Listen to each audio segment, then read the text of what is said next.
করবে এবং প্রতিষ্ঠা করবে। যে ব্রহ্মা এসেছিল, ব্রহ্মা সাক্ষাৎ এই প্রতিমা প্রতিষ্ঠা করেছে।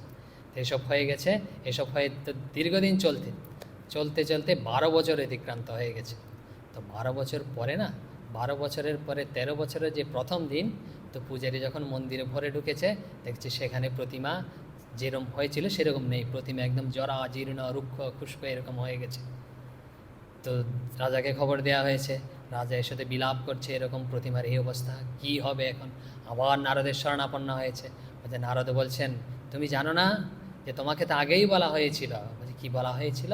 যে জগন্নাথ নিজেই বলেছেন এরকম এরকম। কি বলেছেন?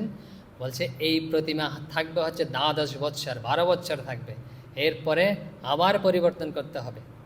যে তো ঠিক তাই করা হলো। আবার কাঠ এসছে নদীতে ভেসে, সমুদ্রে ভেসে, আবার সেই কাঠ থেকে আবার একইভাবে নারায়ণ এসে প্রতিমা তৈরি করেছেন। আমরা খুব সংক্ষেপেই বলছি। আবার ইয়ের সাথে কথা হয়েছে, কার সাথে? নারায়ণকে তো ঠিক চেনা যাচ্ছে না, চিনতে পারছেন, একদম বৃদ্ধের বেশ। যে ইন্দ্রদ্যুম্ন রাজার সাথে কথা হয়েছে যে আমার 3 দিন লাগবে এই প্রতিমা তৈরি করতে। তো দরজায় কে পাহারা দেবে? তুমি পাহারাদার হিসেবে দরজায় থাকবে, আর ভেতরে যেন কেউ আমাকে বিরক্ত না করে। তো 2 দিন অতিবাহিত হয়ে গেছে। 2 দিন পরে দেখছে ভিতর থেকে কোনো শব্দ আসছে না। কাজ কি শেষ হয়ে গেছে? রাজা বাইরে থেকে ভাবছে, দরজা পাহারা দিচ্ছে কি কেউ যাতে ভিতরে ঢুকতে না পারে। তো তিনি দরজা খুলে ঢুকেছেন। তো দরজা খুলে দেখে কাজ অর্ধ সমাপ্ত, কাজ শেষ হয়নি। তখন ওই বৃদ্ধ বেশ যে ধারণ করেছে ঈশান নারায়ণকে জিজ্ঞেস করলো যে কাজ কি শেষ হয়ে গেছে? বলছে, তুমি দেখতে পাচ্ছ না কাজ তো এখনো শেষ হয়নি। তো তাহলে আমি আবার চলে যাই, আপনি কাজ সম্পন্ন করেন। যে কাজ আর সম্পন্ন হবে না, এরটুকুই থাকবে। আসলে নারায়ণ মনে মনে বুদ্ধি ঠাউরেছে। বলছে, আমার প্রতিমা এরকম অসম্পূর্ণই থাকবে, অর্ধেক।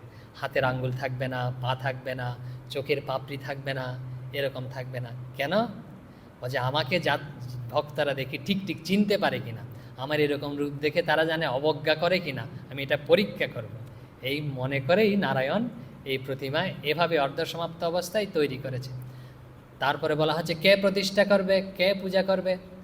বলছেন যে নারায়ণ নিজেই বলছেন যে পূর্বের যে প্রতিমা ছিল ওখানে ব্রহ্মাত্মা রয়েছে, নাভিতে ব্রহ্মাত্মা রয়েছে, ওটা এনে এই প্রতিমা স্থাপন করতে হবে। ও যে কে স্থাপন করবে? ও যে বিশ্বাবসু যে ছিল তখন পূজা করতে ওই নীলমাধবের, তার যে রয়েছে বংশধর, এরাই এই কাজ করবে। এবং এই প্রতিমার জগন্নাথের যে বলা হয় যে বেশভূষা রং করা, এসব কিন্তু এর পরিবারই করতে থাকবে, বিশ্বাবসুর পরিবারই এটা করতে থাকবে, এই যে দারুমূর্তি।